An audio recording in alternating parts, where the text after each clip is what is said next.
Certains d'entre vous le connaissent comme un membre récurrent du célèbre show Saturday Night Live, SNL, l'émission américaine de sketch hebdomadaire lancée en 1975 qui a vu défiler parmi ses comédiens des célébrités telles que Bill Murray, Eddie Murphy, Will Ferrell, Tina Fey ou encore Kristen Wiig.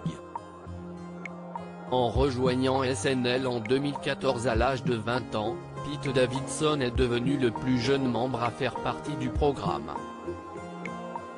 L'humoriste, qui a commencé le stand-up à 16 ans, s'est également retrouvé propulsé sur le devant de la scène médiatique après l'officialisation de sa relation avec la chanteuse Ariana Grande en mai 2018. Leur idylle sera de courte durée puisque malgré l'annonce de leur fiançailles en juin, ils se sépareront quelques mois plus tard, en octobre. En parallèle de ses apparitions dans SNL, Pete Davidson s'illustre également au cinéma où il a été aperçu dans de petits rôles.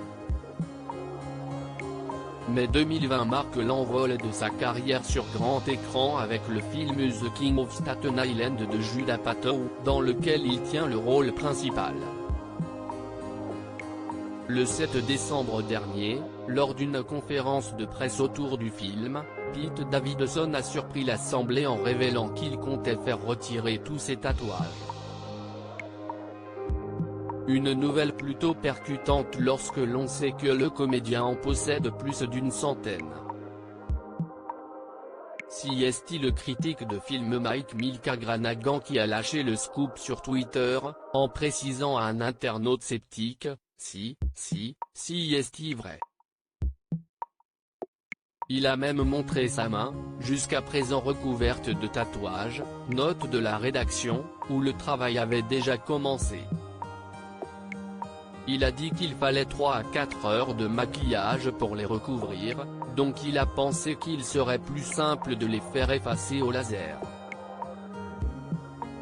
Pete Davidson, son addiction au tatouage très transparent sur sa santé mentale, celui qui a été diagnostiqué avec un trouble de la personnalité borderline, forte impulsivité, instabilité des émotions et estime de soi fragilisée, expliquait dans une interview avec Inked Magazine en 2019 la raison de son addiction au tatouage, CST juste une libération.